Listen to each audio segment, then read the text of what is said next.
কমলা লেবু মানেই শীতকাল, আবার ঘুরিয়ে বলা যায় শীতকাল মানেই কমলা লেবু। শীত এবার জাঁকিয়ে পড়েছে, শীত পোশাকও নেমে পড়েছে পুরোদস্তুর। এখন শীতের আমেজ পরিপূর্ণতা পাবে নলেন গুড় আর দার্জিলিংয়ের কমলায়। শীতের মিষ্টি রোদ গায়ে মেখে কমলা লেবুর কোয়া দাঁড়িয়ে মুখে দেওয়ার যে স্বর্গীয় অনুভূতি, আহা, জানি আমরা সকলেই। তবে সমস্যা অন্য জায়গায়। সেটা হলো এখন বাজারে নানা রকমের কমলা বেরিয়েছে। এই আসল নকলের ভিড়ে কোনটা আসল কোনটা নকল জহুরির চোখ না হলে চেনা বড় দায়। তবে কমলার আসল স্বাদ দার্জিলিংয়ের কমলায়। কিন্তু ওই দার্জিলিংয়ের কমলা চিনবেন কিভাবে, তা নিয়েই আজকের আমার ব্লগ। বাজারে ঢুকলেই থরে থরে সাজানো কমলার শাড়ি, তার মধ্যে থেকে আসল দার্জিলিংয়ের কমলা খুঁজে বের করা বেশ কঠিন কাজ। তবে আছে এমন কিছু বৈশিষ্ট্য দার্জিলিং কমলা লেবুর, জানিয়ে দেব আজ এই ব্লগে। কথা দিতে পারি, যদি একটু মন দিয়ে দেখেন পুরোটা, তাহলে আগামীতে যখন দার্জিলিংয়ের কমলা লেবু কিনতে যাবেন, ঠকতে হবে না আপনাদের। স্বাদে অতুলনীয় দার্জিলিংয়ের কমলা লেবুর ফলন তুলনামূলক কম, তাই সেই জায়গা নিতে বাজারে বিকোয় নাগপুরের কমলা বা পাঞ্জাবের কিন্ন। নানা আকারের প্রায় একই রকম দেখতে কমলা লেবু না চিনলেই কেলো।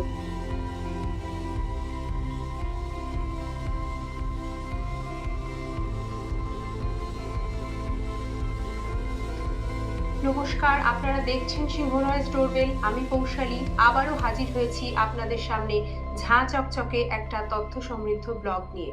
শীতকাল আর কমলা লেবু একে অপরের সাথে ওতপ্রোতভাবে জড়িত। প্রত্যেকের বাড়িতেই শীত দুপুরে কমলা লেবু থাকবে না, এটা হতেই পারে না। তবে স্বাদে সেরা দার্জিলিংয়ের কমলা লেবু বলে যে কমলা লেবু বাজার থেকে কিনে আনেন, ঠকছেন না তো? কি করে চিনবেন অরিজিনাল দার্জিলিং কমলা লেবু কিনছেন কিনা? আজ খুব সহজ কটা উপায় হাতে কলমে আপনাদের সামনে তুলে ধরব। আপনারা প্রত্যেকেই আজকের ব্লগটা যদি ভালো করে দেখেন, খুব সহজেই অরিজিনাল দার্জিলিং কমলা লেবু বাজার থেকে বেছে আনতে পারবেন। দার্জিলিংয়ের কমলা আকারে নাগপুরের কমলা বা পাঞ্জাবের কিন্নর চেয়ে আকারে ছোট, দেখে কখনো কাঁচাও মনে হতে পারে। এক কথায় সাইজে ছোট হয় দার্জিলিংয়ের কমলা লেবু। দার্জিলিংয়ের কমলা লেবুর পাতা আকারে বড় এবং একটু লম্বা হয় অন্যান্য জায়গার কমলার চেয়ে। দার্জিলিংয়ের কমলা লেবুর খোসা অন্যান্য জায়গার কমলার চেয়ে পাতলা হয়। হাতে নিলেই বুঝবেন খোসা কেমন হয়।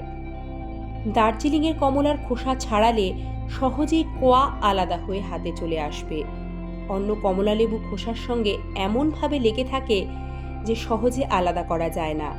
দার্জিলিংয়ের কমলা দেখতে ছোট, কিন্তু পাকা কমলা মুখে দিলে চিনির মতো মিষ্টি।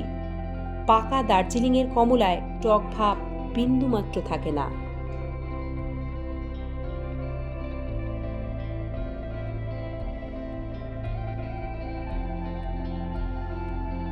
শুধু মুখেই নয়, প্র্যাকটিক্যালি বিষয়টা আপনাদের সামনে দেখানোর উদ্দেশ্য একটাই, আগামীতে যখন যাবেন দার্জিলিংয়ের কমলা লেবু কিনতে, বিষয়গুলো ঠিক এভাবেই যাচাই করে নেবেন। দার্জিলিংয়ের কমলা দেখতে তেমন সুন্দর, মসৃণ, নিটোল হয় না। সূচের মতো ছিদ্র দেখা যায়, অনেকটা মানুষের রোমকূপের মতো। কিন্তু পাঞ্জাবের কিন্নর গা মোমের মতো মসৃণ, দেখতেও অনেকটা বেশি সুন্দর। দার্জিলিংয়ের কমলা দেখতে খুব নিটোল সুন্দর হবে না, কিন্তু এটাই আসল দার্জিলিংয়ের কমলা। দার্জিলিংয়ের কমলা সবুজ ভাব থাকে, সবুজ মানে কিন্তু কাঁচা নয়। ওই যে আগে বলেছিলাম, পাকা অরিজিনাল দার্জিলিংয়ের কমলায় একটুও টক ভাব আপনি পাবেন না। ব্লগ দেখতে দেখতে আর দার্জিলিং কমলা লেবুর বৈশিষ্ট্যগুলো জানতে জানতে আপনাদের মনে কোথাও একটা নাড়া দিচ্ছে তো, অরিজিনাল দার্জিলিং কমলা লেবুর দাম কেমন হতে পারে?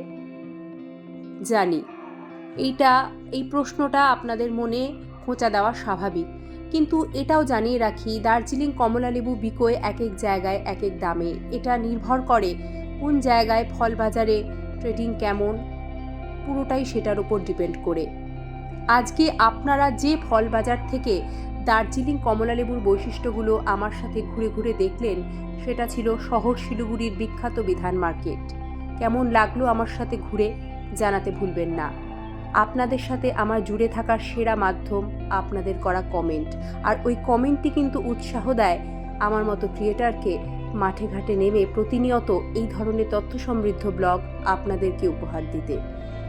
যারা দেখলেন, জুড়ে রইলেন এতটা সময়, আপনাদের কৃতজ্ঞতা, ভালোবাসা। এই তথ্য সকলের কাছে যেন পৌঁছে যায়, সেই উদ্দেশ্যে ভিডিওটি যদি শেয়ার করে দেন ভালো লাগবে আমারও, এবং আপনার আত্মীয় পরিজন বন্ধুবান্ধবরাও জানবে দার্জিলিং কমলালেবুর বৈশিষ্ট্যগুলো। তাহলে আগামীতে যখন দার্জিলিংয়ের কমলালেবু কিনতে যাবেন ঠকবেন না আশা রাখি। আর আজকের ভিডিও যদি ইনফরমেটিভ বলে মনে হয় তবে অবশ্যই একটা লাইক দেবেন। আপনাদের লাইক আমাদের ঘোরা। সুস্থ থাকবেন, ভালো থাকবেন, আবারও দেখা হবে এমনই তথ্য সমৃদ্ধ ব্লগ নিয়ে। আজ তবে অনুমতি দিন, টাটা।